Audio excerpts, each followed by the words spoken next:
Mr. President, my highly respected and distinguished colleagues,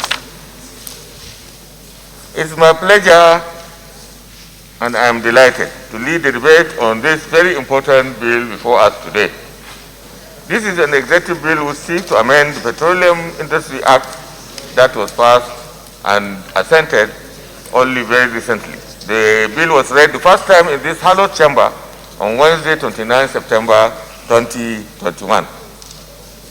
The Petroleum Industry Act 2021 provided for the appointment of 2 non-executive directors for the board of the 2 regulatory institutions. The membership limitation did not address the principle of balanced geopolitical representation in the country. This bill therefore seeks to correct this oversight in the interest of our national unity. Needless to add that this amendment bill will provide a sense of participation and inclusion to almost every section of the country in the decision-making of strategic institutions that manage the oil industry. The enactment of this amendment will allow the increase on number of non-executive directors from 2 to 6, that is 1 person from each of the nation's 6 geopolitical zones. The amendment sought by this bill will increase the membership of this board from 9 to 13 members. That is representing 44% expansion of the board size. This composition will strengthen the institutions and guarantee national spread and also achieve the expected policy contribution. The 2 ministries already have constitutional responsibilities of either supervision or intergovernmental relations. They can continue to perform such roles without being in the board. It is also important to note that administratively, the representatives of the ministries on the board will be directors, being the same rank with the directors of the institutions. This may bring some complications in some decision-making, especially on issues that have relation with staff matters. Mr. President, distinguished colleagues, the Act has made provision for 7 departmental heads of the authority to be known as executive directors to be subject to Senate confirmation. This category of officers are civil servants and not political appointees. Therefore, there is need to exempt serving public officers from established confirmation processes for political appointments. This will ensure effective management of regulatory institutions through uniform implementation of public service rules for employees of the authority. In the future, these positions will obviously be filled by workers in the authority through career progression in conformity with the rules and regulations of the Federal Civil Service. The proposed amendment to the Industry Act 2021 is strictly about administrative structure of the institutions. It's aimed at laying sound administrative structures governed by simple operational laws that will ensure smooth takeoff and consequent growth of the 2 institutions. It is also in line with this administration's commitment to carry out petroleum industry reforms. Mr. President, distinguished colleagues, I request your kind consideration of this amendment in the Petroleum Industry Act to reflect this important national aspiration and to complete the gallant strides that we have made and the achievement that this distinguished Senate, the 9th Senate, has made to reposition the Nigerian petroleum industry. I therefore that this bill be read the second time with your permission. I so submit, Mr. President. Senator Mohammed Ali Ndume. You will recall that when we passed this historic bill, which was signed into law, we said that this is the first time and it will be subject to amendment. And the lead debate by the Senate leader is self-explanatory enough. I think this is something that we should be welcoming, and we should just pass it on to the appropriate committee so that the necessary legislative action will be taken. That's my contribution, Mr. President. Distinguished Senator Dr. Gabriel Suswam, Benue Northeast. Mr. President, I want to join Senator Nduma in supporting this amendment as proposed by the leader of the Senate. But Mr. President, in doing that, I want to make an appeal. Mr. President, I want to make an appeal. I want him to, the appeal is directly to him. Mr. President, I want to make an appeal in supporting this amendment, you are not in a position to act on the appeal. Mr. President, I want to make an appeal in supporting the amendment of this bill. Mr. President, this appeal is directly to you because several board appointments have been made since we resumed.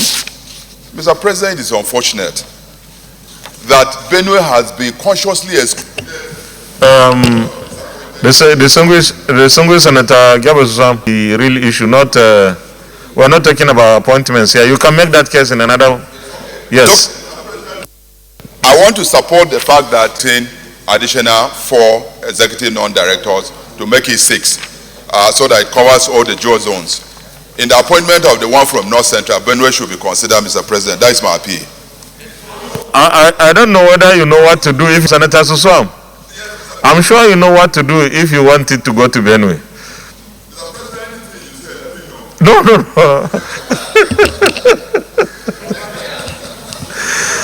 Okay, any more contributions, please? The minority leader.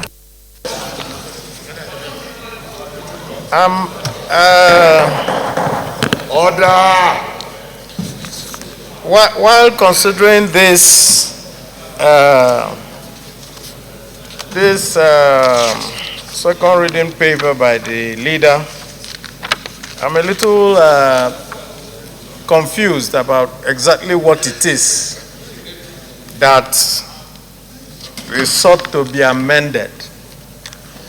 First, on the first part, it says the membership is being increased from 9 to 13 to take care of the geopolitical zones, which I agree. But on the second part, that is on the second page, now says that the Act has made a provision for 7 departmental heads to be known as executive directors subject to Senate confirmation, and that this category of officers are civil servants and not political appointees. So I need to know, is the Act also amending that side to say that they ought to be civil servants? If that is what is sought, I also think that what we're doing is nothing but also inserting in this new regulatory agency the seeds of its own problems in future. We know how the civil service works. If the civil service is now going to also be inserted into this so-called independent agency, and you have to get to executive director by promotion and all that you will now do is that the problem that led us to amending NMPC and breaking up NMPC into these component parts will still surface again there. So I would like... Okay, minority leader, there are 2 executive commissioners in the case of the commission and 2 executive in the authority. What the amendment is seeking is to introduce 4 additional for commission as well as 4 for the authority to make it 6 so in each case, and that will be 12, so that each geopolitical zone will have a representation in both the commission and the regulatory authority. That is that. The second one is in the Act itself, in PIA, there's provision for executive directors who are supposed to be civil servants. What this bill is trying to cure is to leave out these people because their own is statutory and they don't even need to be confirmed by the Senate because they're not a political appointment. It's career progression. So and the position of executive director is removed. It's just director. So it's not like they are going to be confirmed. Yes, they have their own directors, they just run the directors. So I think it's very clear. But let me also take the opportunity to make some comments here. Yesterday, we passed a very important bill, the electricity reform bill introduced, sponsored by Senator Gabriel Suswam. I want to take this opportunity to appeal to all stakeholders in the electricity industry to participate in the public hearing, especially those in government institutions, so that when we pass the bill eventually, nobody goes to sabotage it or undermine it in any way. So we want the participation of everyone. We don't want anybody to come and say, we were never invited to the public hearing. The public hearing will take place at the appropriate time, and the notice will be given for people, for the public to participate. But please, because we almost faced this kind of problem with the petrol industry bill, when some of the stakeholders, major stakeholders, said they didn't know there was public hearing. And let me also commend the executive for starting the immediate implementation of this act, because this is how it is supposed to be. And now we have started realizing there are some gaps which we are trying to cure. And this is to the credit of this National Assembly for passing that bill, and to the credit of the President for signing it, and implementation starting immediately. Because I'm sure this bill will still come back, this act will still come back for amendment, because as we explore the implementation process, we might recognize that we need to firm up in some places and maybe reduce some responsibilities. But this is a very important step of implementing the Petroleum Industry Act. Thank you very much. Is there any more contributions? Yeah, Senator Sadiq Umar Suleiman. Thank you, Mr.